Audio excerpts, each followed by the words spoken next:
Gentlelady is recognized. Thank you, Mr. Speaker. I rise today to put on the record my opposition to H.R. 1, the Polluters Over People Act, for the many unnecessary and unhelpful provisions that would jeopardize the health and well-being of Ohio's 13th congressional district and communities across this great nation. I find it hard to believe that the bill designated as H.R. 1, the priority bill that my colleagues on the other side of the aisle are uplifting, would increase the national deficit, all while endangering our communities by creating unsafe drinking water. That's the priority, increasing the national debt and making us less safe.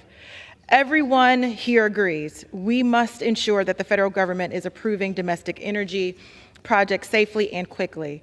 And we can all agree that the current permitting process leaves much to be desired.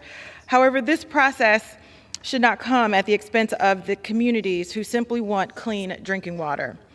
I've been in Congress, Mr. Speaker, for about 3 months, and this is at least the second time this body has rejected clean water.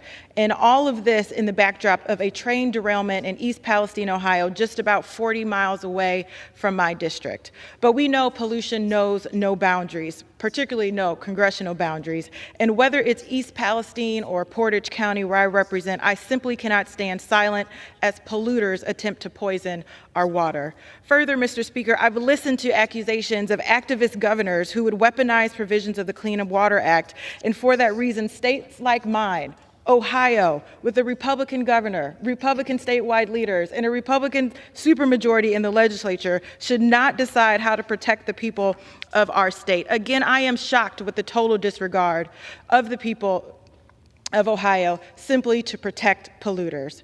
Mr. Speaker, my community elected me to find bipartisan solutions, not pollute their water or pursue partisan politics. And that's why I offered an amendment that would allow states to decide what they thought was best for their communities, and particularly in a state like Ohio, where there's a train derailment that has jeopardized the water quality and safety in Ohio. But that amendment was rejected.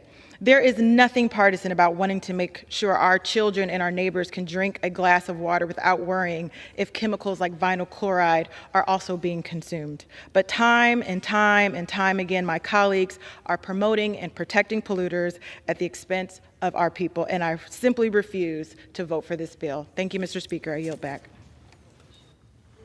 Gentleman from North Carolina is